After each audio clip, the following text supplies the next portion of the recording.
ফারহান, আপনার সাথে কিছু কথা ছিল। এখানে বলতেছেন নাকি বাইরে? বাইরে বাইরে বলি। Will you marry me, Farhan? আরে ক্রেজি ডিএমডি, আপনার সাথে আমার প্রেম প্রেম ভাবটা মাত্র শুরু হলো, কিন্তু আমরা কোনো রিলেশনশিপে নাই।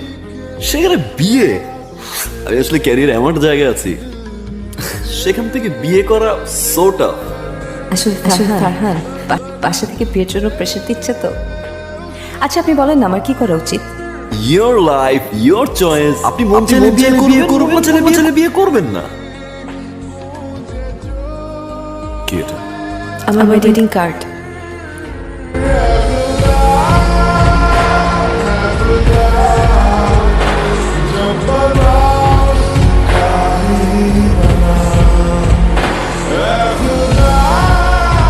হ্যালো, আপনি নিচে নামেন তো, কে? নিচে নামেন আপনি right now. Please Namira, please চলে আসো। তুমি আমাকে এখন থেকে যা বলবে আমি তাই শুনবো। বিয়ে করতে বলবে এখন চলো, আমি এখনই গিয়ে বিয়ে করবো। তারপরও প্লিজ ব্যাক করো প্লিজ। এখন সম্ভব। তুমি তোমার মতো করে ভালো থাকো।